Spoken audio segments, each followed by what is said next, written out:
invite, I think it's Mr. Deng, right? I hope I don't make any mistake anymore. Yes. They have Mr. Deng Hongye, and he's from the same school as Matilda, and his subject is Classics Drive, Use Drama Education Practice. So in this session, you will find all the presentations about the drama education practices in the schools. So this is what we can see now in China, especially in China. Now in many schools, we are having the drama education practices. Okay, so Mr. Deng, now it's your time. Okay, thank you. Oh, sorry, I make a mistake again. Oh, sorry, Ah, sorry, can you sorry. guys Okay, hear my Mr. Sorry. voice? How can I make this same mistake for twice? Sorry. Hi guys, I'm Hongye Deng from Guangdong Country Garden School. It's a great pleasure to be here to share my practice under the theme Classic Drive, Use Drama Education Practice. So today I will specifically explore the power of context from construction to immersion. Okay, let's start with the core concept, context. We believe drama is fundamentally the art of context. It's not just the backdrop, it's the dynamic force field formed by interplay of character relationships, social backgrounds, emotional atmosphere, and psychological motivations. It is with this field that action gains meaning and emotion finds its source. Let's to my module one, building the scenery context. So our goal here is to equip students with practical tools to construct this context. So we focus on the integrated use of visual and auditory in elementaries or to shape the dramatic situation from the from the ground up. Yes. So we begin with visual scenography. The process starts with observation. Closely examine images, artworks, or the real world. These observations spark imagination, leading to a visual construction of ideas. These ideas are then translated into bodily action, which in turn activate the space. Yeah, I think this entire process then feedback into a renewed cycle of observation and imagination. It's a journey from seeing to imagination to embodying.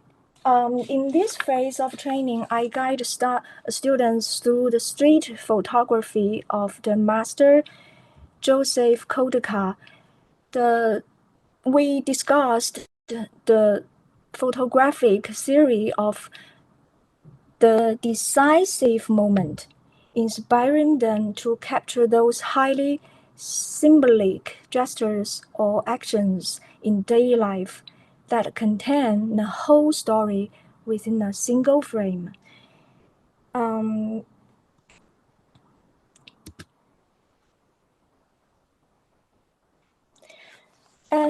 in practice, students observe an image for 1 minute, then use 5 minutes to physically embody the mood, relationships, or story they perceived. And then they will choose a space and build a narrative scene by placing just one type of prop. This emphasizes how objects define space and imply context. Okay, so now what you see here are our 8th grade students creating narrative scene with their bodies. Each stage picture tells a unique story. The reason they are all different is that each student or or group is responding to the scene left by the previous group as an assignment. We progress from individual responses to paired responses and finally to small groups. In each step, we are using their bodies to give meaning, attempting to create dramatic context through physical negotiation and interpretation.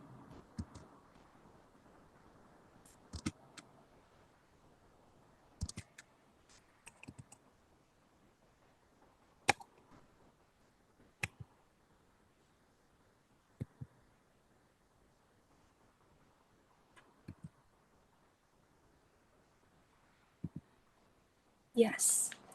And then prepared to the visual is acoustic scenography. Here we focused on emotional and context transition. The logic flows like this. Sound invokes emotion. This emotional things will enable transition into a new context mentally. These transitions stimulates associative imagination, and these new associations in turn deepen the initial emotional things.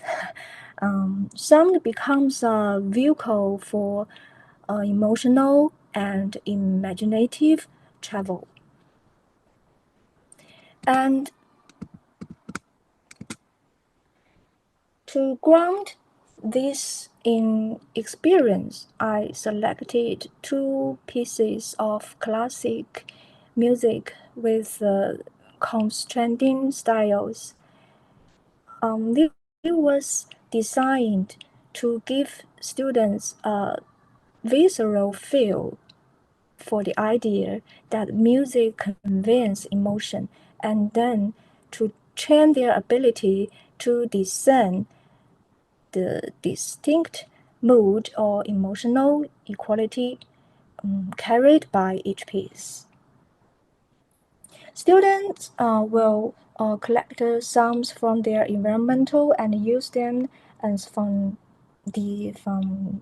foundational to build dramatic scenes, and or they will choose one piece from my prepared list to create this voice or soundscape, exploring its potential as a character within a story.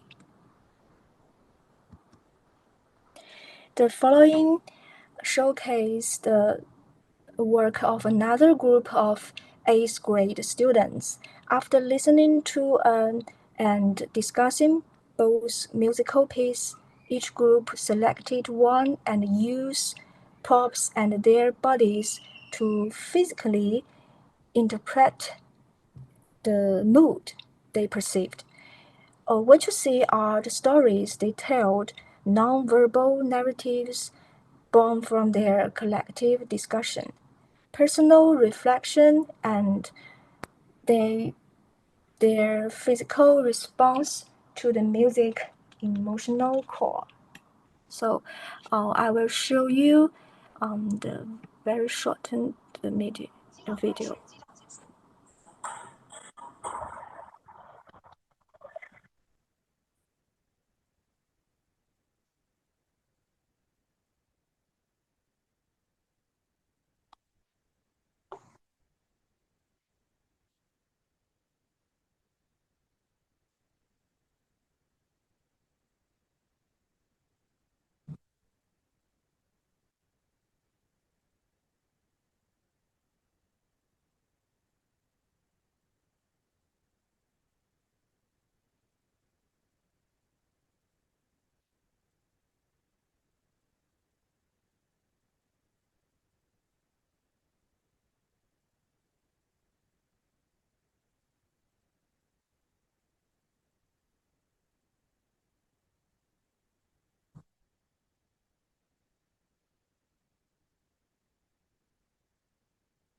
And in the next phase, we integrated the outcomes of both visual and auditory training. What you see here is an improvisation from a class of drama students. The class collectively selected one photography, maybe by Joseph, for inspiration. Then they choose one piece of music from my prepared list. Using drama blocks, they began to build their performance scene. I gave them 3 rules. First, no talking. Second, the moment you make the jest of looking at a watch, you must freeze. And third, the improvisation ends when all 6 blocks are occupied by people. So, let's see.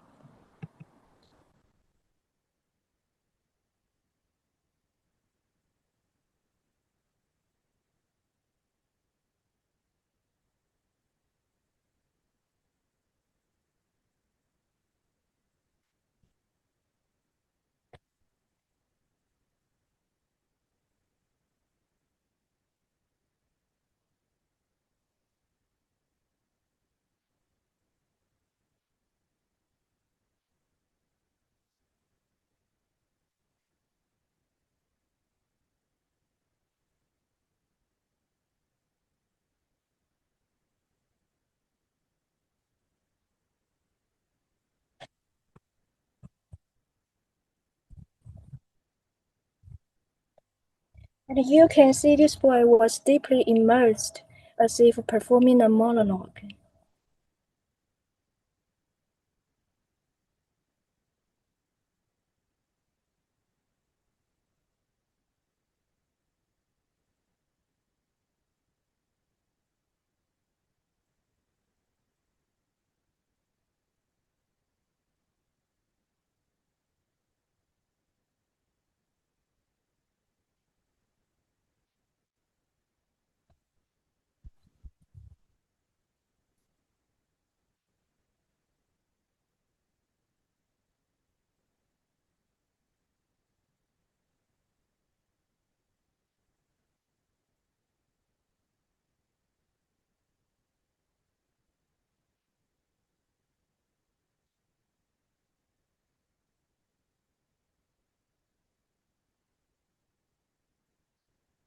Okay, that's the all of my module 1.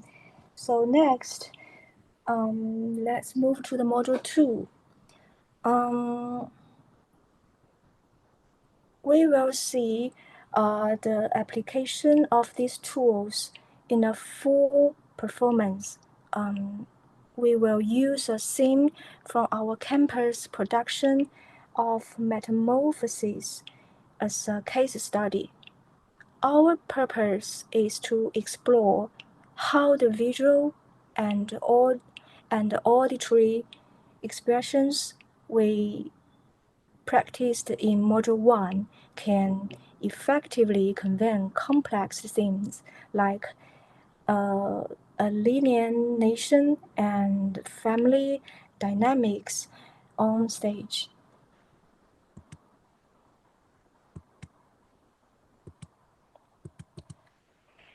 This is the post-hour production that was drawn by my students in drama club on the right side. So let's watch.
whatever